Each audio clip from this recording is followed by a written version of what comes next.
Leukemia is a cancer of blood-forming tissues which hinders the body's ability to fight infection. Here in Kenya, we have no facilities to treat leukemia. The only option is to travel overseas for the expensive bone marrow transplant. This week on the All Woman Show, I speak to a nurse who suffers from leukemia. She takes us through her journey, which is full of uncertainty.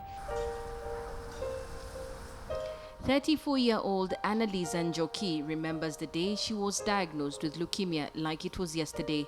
Sometimes the words still echo at the back of her head.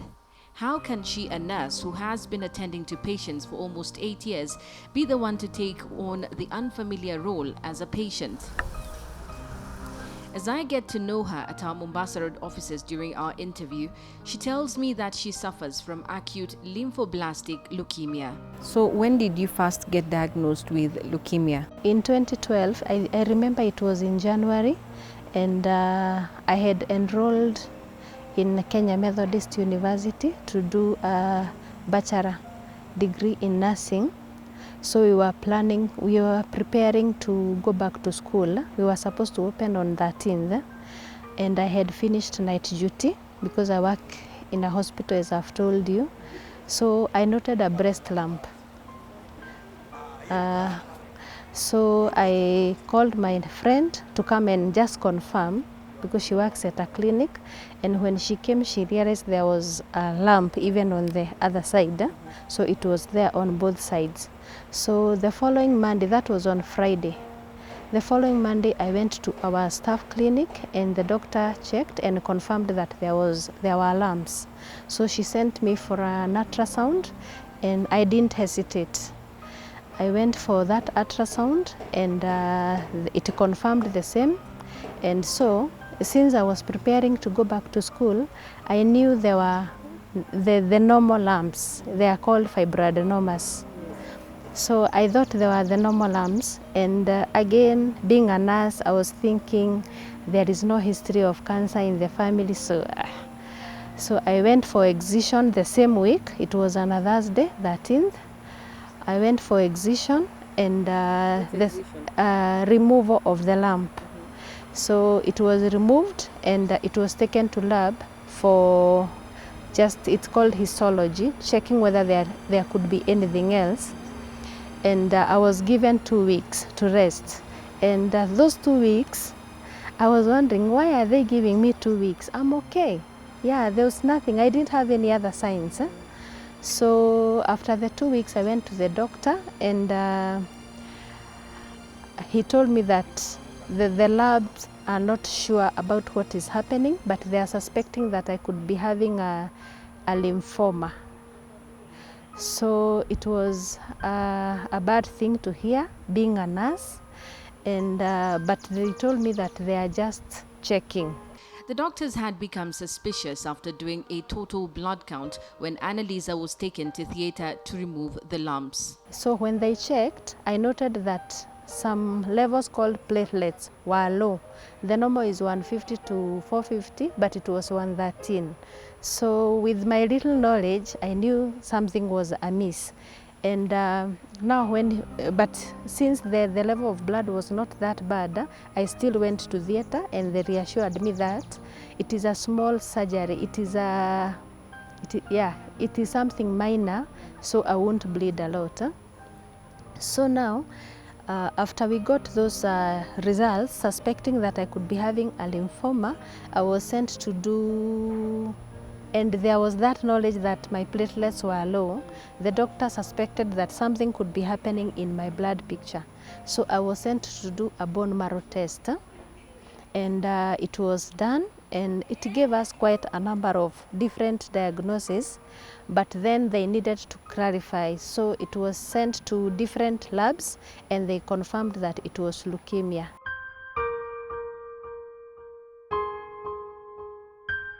It's a life-changing news when you are told you have cancer, but it should not be a death sentence.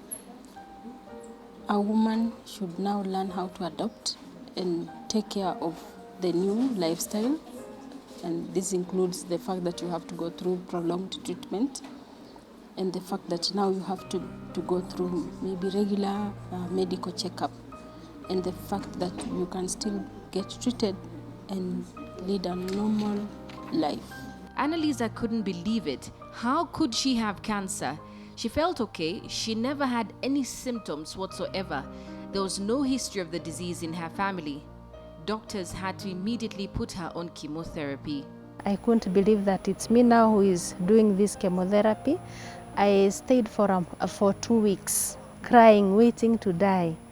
But it reached a point, people praying for you, talking to different people, and I decided to walk again. I still believed that I'm a nurse, and a nurse who could be helpful to other people. So God gave me courage, and I went back to work. Now, in preparation that soon I'll be going for chemotherapy. It was still not easy, but I said maybe God has a reason for me, and maybe He wants me to encourage somebody now from my personal experience. Annalisa went through the dreaded chemotherapy for a period of 2.5 years. It was the worst moment of her life. Being bedridden took a toll on her. Maybe if you could tell me the effects of chemotherapy. Some of the drugs that are used, they puff you up. So there is a time my tummy was hanging, and even my face, they were very, I was puffy all over. And so the body image changed a lot. There are people who could even ask, have you delivered? What has happened? And it wasn't easy. I had to change even the mode of dressing. Sometimes when I'm using those drugs, because of the side effects, I'm not able to see far. Yeah, it's like they affect the eyesight, or to read. Yeah, I can see, but I can't read. The hair fell off.